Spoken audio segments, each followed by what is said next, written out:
It sort of rehashed old revelations with a new twist. As it turns out, we've apparently been wrong all along. Britain is a nasty, racist hellhole where only magnificent Meghan stood up to all this and the world's biggest victim. When the UK royals quietly withdrew their support from Harry and Meghan, no one saw it coming. There was no announcement, no confrontation, just a subtle, deliberate silence that signaled the end of privilege, protection, and royal backing. But that wasn't the full story.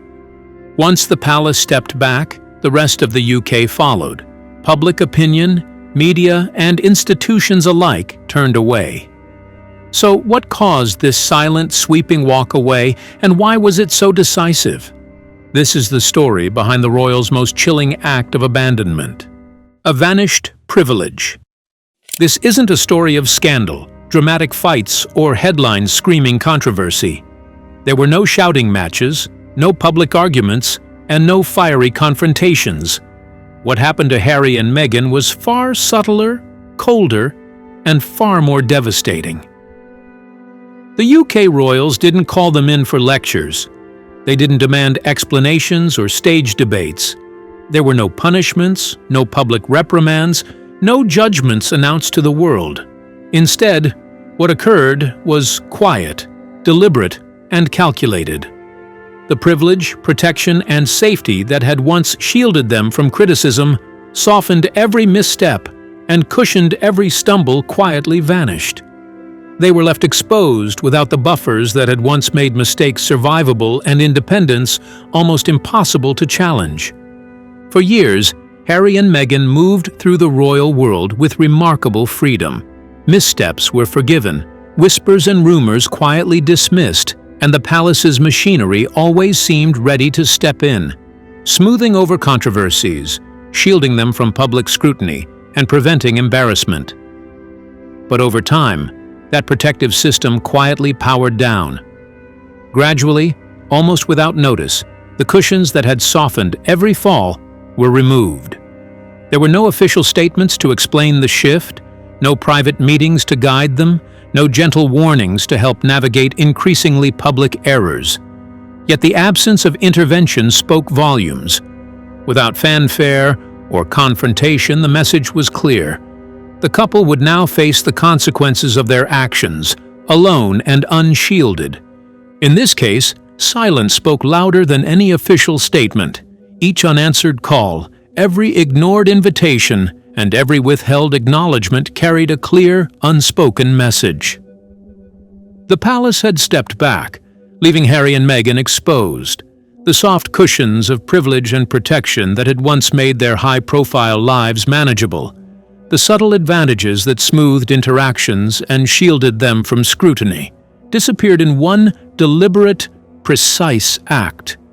Bridges that had once seemed unbreakable remained only as structures. Their warmth, support, and protective power were gone.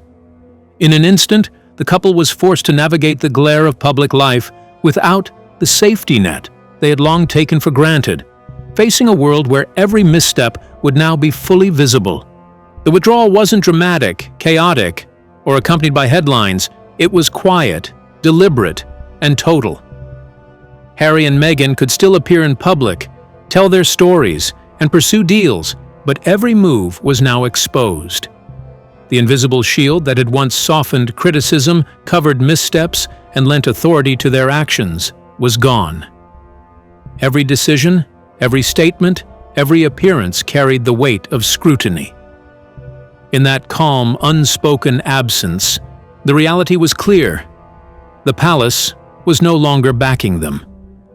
The protection, influence, and unspoken privilege they had relied on had quietly, completely vanished. The royal safety net, once taken for granted, had been quietly removed, leaving Harry and Meghan to face the glare of public life on their own. But what became of the couple after this abandonment? Now let's explore what unfolded when royal backing vanished. From privilege to exposure. By the time Harry and Meghan truly understood the forces moving against them, the moment had already passed. The delicate veil of respect that had once surrounded them, carefully maintained by tradition, courtesy, and public fascination was gone. Any presumption of innocence, any hope that their side of the story might be heard, had evaporated like mist under the midday sun.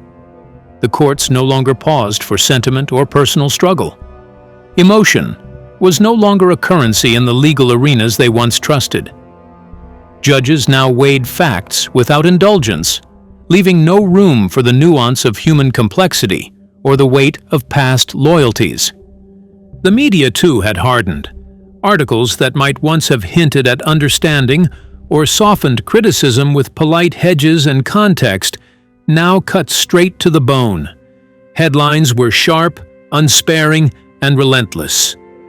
Each story chipped away at the illusion of protection, stripping away the layers of celebrity and privilege that had insulated them from the harsher realities of public scrutiny. Even the public, who had long celebrated their every move and defended them against intrusions, began to mirror this new tone, shifting from fascination to judgment, from curiosity to indifference. It was as though a collective turning of the tide had swept the couple into a cold, impersonal current. This was not a simple scandal or a brief controversy that could be weathered with a statement, a public smile, or a well-timed appearance. This was abandonment in its rawest, most unforgiving form. The withdrawal of support was total, deliberate, and unrelenting. There were no public announcements, no press briefings, no fanfare to mark their fall from grace. The act itself was quiet, methodical, almost invisible, but its impact was crushing. The decision was absolute, a calculated institutional move that stripped them of protection, leaving Harry and Meghan exposed, vulnerable, and forced to navigate a world that no longer offered them shelter, favor, or indulgence. In the span of a few measured moves, Harry and Meghan transitioned from being the carefully guarded, adored insiders of Britain's most iconic family to unprotected figures navigating a world that had simply stopped caring. What had once been a life buffered by privilege, attention, and goodwill became a landscape of isolation and exposure. Every step they took was observed without sympathy, every choice dissected without leniency. The structures that had promised security, heritage, title, tradition, offered no protection anymore. They were, in effect, cast adrift, forced to confront the stark reality that fame and favor are fleeting, and that even the most celebrated individuals can, in a single institutional sweep, find themselves alone in the world. The speed, the totality, and the quiet cruelty of it all left a mark not only on their public image, but on the very idea of trust and loyalty in the halls of power. Harry and Meghan were left to face the reality that they had to navigate life on their own. But what could have prompted such a strict response from the UK royals? What measures were used to arrive at this decision? Now let's explore the factors that led the royals to step back. Years of quiet frustration. Beneath the calm exterior of silence and careful statements, a long brewing frustration had been quietly growing for years. What appeared outwardly as restraint, patience, and diplomacy masked a simmering tension that had reached its breaking point. Sources close to the matter suggest that the Prince of Wales, long a symbol of measured composure, had grown increasingly irritated, some would even say angered, by Harry and Meghan's ongoing references to their royal status, even after their formal step back from official duties in 2020. Every carefully timed announcement, every planned overseas visit, and each public endeavor that echoed the trappings of royalty was perceived not merely as overstepping, but as a direct challenge to the very institution they had once pledged to serve. It wasn't just about protocol or etiquette, it was about perception, authority, and the silent yet potent influence of the monarchy. In the palace's eyes, Harry and Meghan's actions had begun to blur the lines between private ambition and institutional duty. The couple's attempts to carve out a high-profile, semi-royal existence beyond the traditional framework were not interpreted as personal choices. They were seen as tests of limits, provocations that required careful attention. For years, these tensions had been managed quietly, diplomatically, behind closed doors. But patience has a threshold.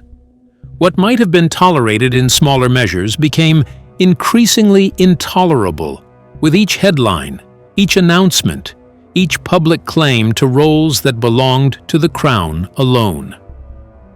For the palace, this was never a trivial annoyance. It was not a matter of hurt feelings or minor irritation.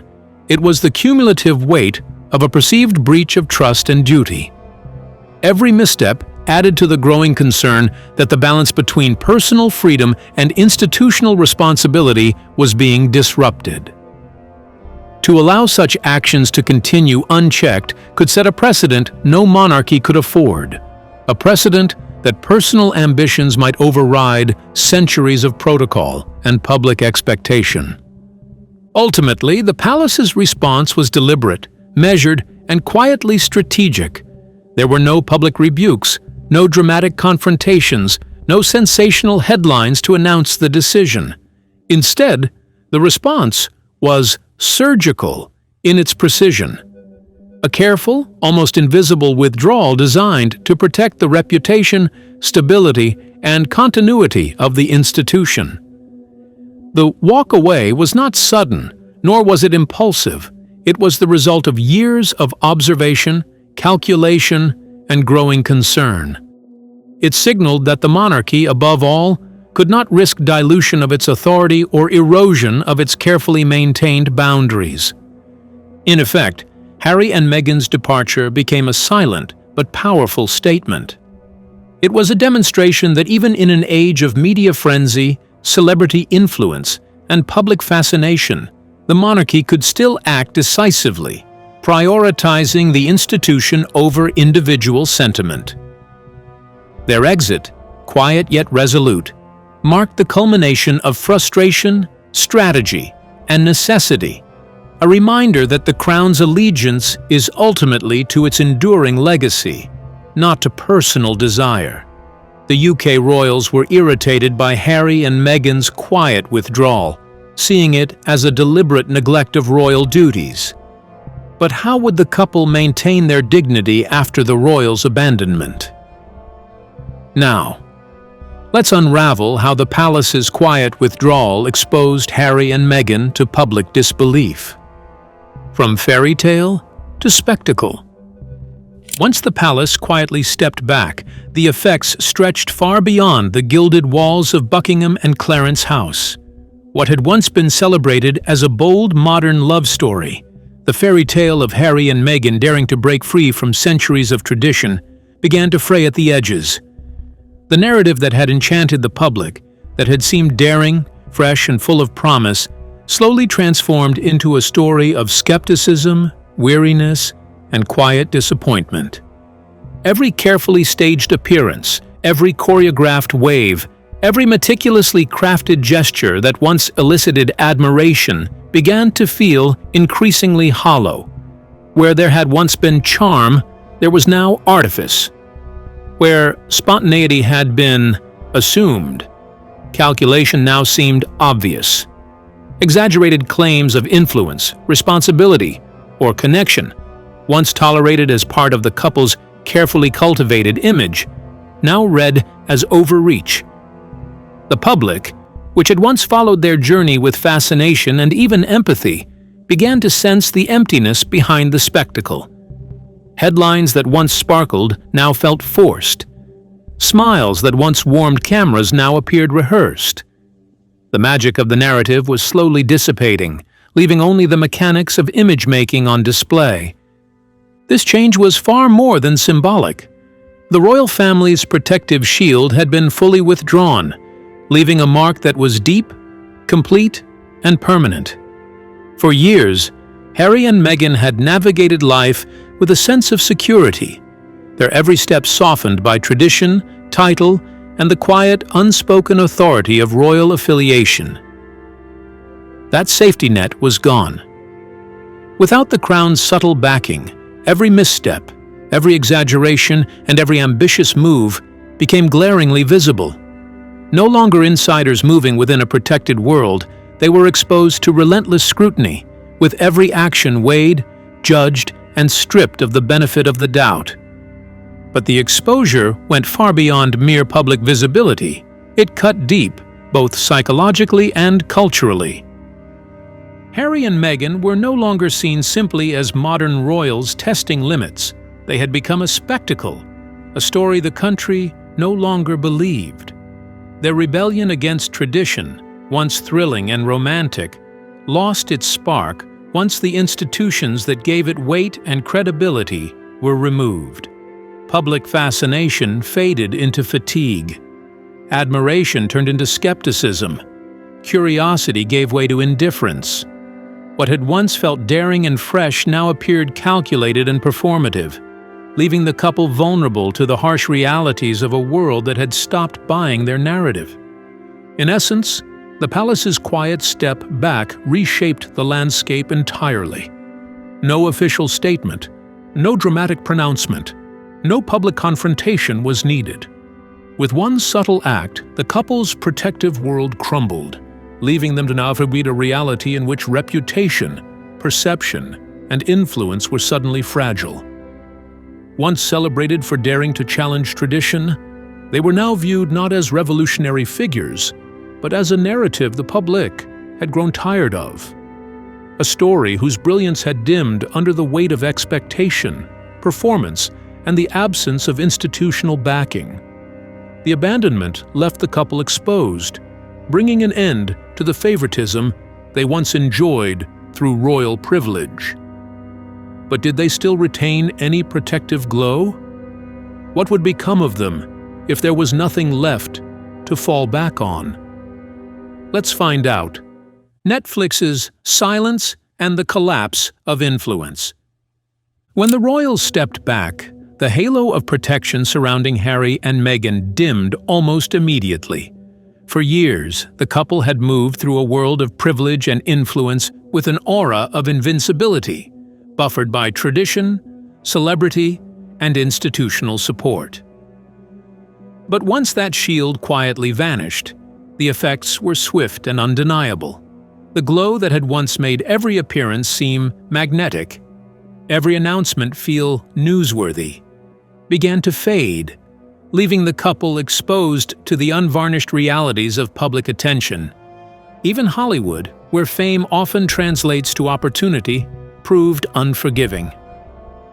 Netflix, which had once embraced the Sussexes with enthusiasm, ready to showcase their lives and perspectives to the world, slowly retreated. There was no dramatic cancellation announcement, no harsh rebuke, no public critique, just silence. The initial excitement, the flurry of press releases and praise for their productions, evaporated quietly. Promises of future projects, once tantalizing, disappeared. The platform, driven by the cold arithmetic of viewership and engagement, simply followed the numbers. Ratings lagged, attention waned, and investment shifted elsewhere. What had once been a marriage of global fame and entertainment ambition now collided with the stark realities of audience disinterest. This withdrawal was not an act of cruelty. It was a blunt, impartial truth. Celebrity, influence, and royal connection are powerful, but they are not impervious to the metrics that govern modern media. Once the royal safety net disappeared, the Sussex brand no longer had the protective buffer of institutional legitimacy. Influence alone could not command loyalty, secure audiences, or keep corporate giants invested. The world of streaming, publicity, and entertainment thrives on attention, engagement, and relevance. Without these, even the most celebrated names risk fading into quiet irrelevance. For the first time, Harry and Meghan faced the unflinching logic of public interest. Global fame, however dazzling, cannot purchase immunity from scrutiny or guarantee continued support from a machine that thrives on results. What had been a carefully cultivated image of modern royalty navigating the world independently collided with a reality more impartial and unforgiving than any headline or critic. Success in the public eye depends not just on status, but on sustained attention, measurable engagement, and the fickle calculus of popularity. In this moment, the Sussex brand experienced a stark transformation. From protected insiders with seemingly limitless reach, they became figures subject to the cold arithmetic of the market, where celebrity is conditional, influence is fragile, and relevance must constantly be earned. Their global fame, once a near-magic shield, met the hard truth of audience choice, and for the first time, the spotlight that had always followed them so faithfully threatened to dim. The glow of royal privilege, it turned out, could not override the relentless realities of attention, interest, and public desire. The Sussex brand, which could have been their last weapon, was met with public disinterest after the abandonment. But will the king allow his son to face the consequences alone, or will he show fatherly compassion? And is there room for reconciliation if certain conditions are met? Let's uncover the details. The absolute silence and cold distance. Insiders reveal a stark reality. Even the simplest gestures, the smallest attempts at contact, are met with silence. Personal messages go unanswered. Calls remain unreturned. Letters gather dust. The king himself, once a figure of familial authority and potential reconciliation, refuses to respond, while other working members of the royal family maintain a careful distance. This is not negligence or oversight. It is intentional, a deliberate boundary that leaves the Sussexes isolated, even within the very institution they once called home. Official events that once offered warmth, smiles, and subtle support have now become cold, distant affairs. Meghan, especially, can expect polite formalities stripped of genuine warmth, with each greeting carrying the weight of unresolved tensions. There are no secret reconciliations, no quiet reassurances, no approving glances behind closed doors. The atmosphere is precise, measured, and unmistakably distant, shaped by years of grievances and the consequences of past actions. Every smile is deliberate, every interaction carefully weighed, yet all lack the intimacy, trust, and natural connection that once defined their place within the royal fold. Insiders reveal that the Sussexes' credibility has suffered far more than mere public embarrassment. It has been quietly but decisively eroded. Past controversies, combined with high-profile public escalations, have left lasting scars that cannot be easily healed.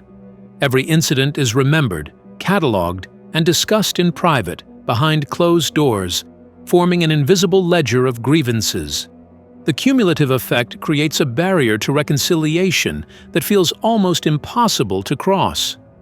Trust, once fractured, cannot be casually restored, and credibility, once questioned, demands time, restraint, and consistent proof, all of which the palace appears unwilling to offer, leaving the Sussexes isolated and exposed. The royal silence is far from accidental or merely symbolic. It is deeply personal, deliberate, and absolute. Every unanswered call, every ignored message, every measured distant greeting sends a clear, unspoken warning. There are real, lasting consequences for stepping outside the bounds of tradition and challenging the institution. This withdrawal is not just about protecting the monarchy. It is a statement of the human cost for actions considered unacceptable within its walls. In its quietness lies power, authority, and a chilling reminder that even privilege cannot shield those who cross the invisible line of loyalty and duty. Being dumped by the UK royals is not simply a headline. It is a lived, ongoing experience, a combination of social isolation, strained protocol, and the subtle but undeniable chill of permanent distance. For the Sussexes, the consequences are clear. Influence, fame, or global support cannot bridge the divide, nor can they erase the memory of perceived transgressions. The palace's silence is a form of power, a statement as quiet as it is irreversible. But how will different sectors relate with the couple now that the royal protective net has been removed? Now let's dive into how the royals' quiet exit exposed Harry and Meghan to public, legal, and media reckoning. The ripple of withdrawal. The withdrawal of royal support didn't just stay within palace walls. It sent shockwaves far beyond, touching entertainment, media, and society at large. What had once been a story celebrated as bold and modern began to reveal cracks under pressure. Television cameras and tabloid headlines that had once amplified the couple's every move no longer had the same effect. Audiences who had once cheered now watched with skepticism. Polls, once favorable, started to reveal a steady decline in approval. The public's patience, long buoyed by fascination and empathy, began to evaporate, leaving only sharp judgment and growing disinterest. In the legal world, the absence of royal backing hit even harder. Courtrooms, with their insistence on facts over sentiment, stripped away the drama and narrative carefully curated for public consumption. Emotional appeals that had played well in interviews or documentaries now fell flat under scrutiny. Contradictions, inconsistencies, and exaggerations that might have gone unnoticed before were laid bare, leaving claims unraveling under the weight of evidence and questioning. What had once worked for television cameras and social media attention failed spectacularly when confronted with reality, showing that fame and narrative alone cannot substitute for credibility or truth. Media coverage, too, hardened. Reporters who had previously leaned on cautious phrasing or sympathetic framing shifted tone, reflecting not only the public's waning patience, but the absence of institutional protection. Articles became sharper, headlines more cutting, and commentary more skeptical. The couple's every move, once amplified and often excused, now faced a level of scrutiny that was relentless and unforgiving. With the royals' protective shield gone, the Sussexes were no longer insulated from the mechanics of reputation in the real world. It was not necessary for the UK to stage a dramatic showdown. There were no public confrontations, no explosive statements, no court of opinion orchestrated for spectacle. The royals' withdrawal was quiet, deliberate, and absolute. A subtle but powerful act that spoke volumes without a single word. The act of stepping back created space for the consequences to unfold naturally, and the world was quick to fill in the gaps. The unraveling happened not with theatrics, but with a cold efficiency. Declining support, critical media, legal pressures, and the public's merciless judgment. In essence, the quiet retreat of royal support revealed a stark truth. Influence, visibility, and fame are fragile without institutional backing. When the shield disappears, the illusions crafted for entertainment crumble.